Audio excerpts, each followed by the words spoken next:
The New England Patriots are 1-0 on the 2020 season and in the Cam Newton era, taking down the Miami Dolphins 21-11 on Sunday afternoon. I'm Sierra Goodwill, here with Evan Lazar. We got to break down Cam's performance because I think it was maybe even a little better than anticipated. He rushed for 75 yards on 15 carries, heavily involved in this offensive game plan, scored 2 touchdowns himself. How would you break down his debut? Well, I think we saw from Cam is that they're starting with their running game. They know that that's something that they can be really good at, and then we're going to build from there. And I dropped this name in the live stream earlier. I'll drop it again. Bill Yeoman. Learn the name. The 1960s. We're going all the way back to the Veer offense. We're running QB power. We're running QB sweep. QB draws right up the middle.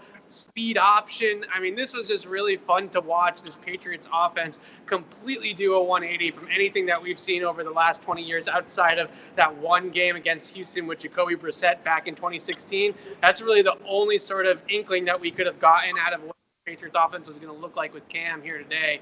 And we saw all sorts of tricks out of the bag from Josh McDaniels right off the bat. And there's going to be a lot of people around the NFL on the Patriots schedule going forward thinking about, wow, we got a really potent 217-yard rushing game that we're going to have to take care of now when we go up against New England.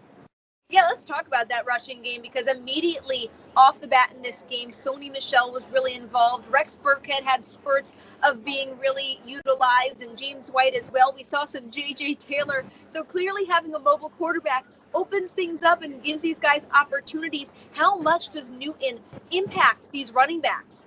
Well, I think the great thing about it, Sierra, is that what you see is that read defender sort of hanging out in between. Do I take the quarterback or do I take the running back? And oftentimes that opens up holes for either ball carrier, whatever Newton decides to do with the football, because with that read defender out of the equation, now he's not pressing gaps. Now he's not closing down rushing lanes, and it evens up the numbers on the inside for the offense to get hat on a hat. Those 2 touchdowns that we saw today from Cam, for instance, all they had to do once he got outside on the sweep action was just get a hat on a hat and not mess up their one-on-one blocks. And he walked in both times, essentially. So what you're seeing is the schematic advantages of having a mobile quarterback. And I think with this offense and this personnel, they were not going to be a potent passing attack. This was not going to be the 07 Patriots where they were going to start to air things out and have a bunch of receivers on the field. They were never going to be that. But now with Cam, they don't necessarily have to be that like they had to be with Brady. So in a way, I've been saying this all offseason, and now today finally we saw it come to fruition.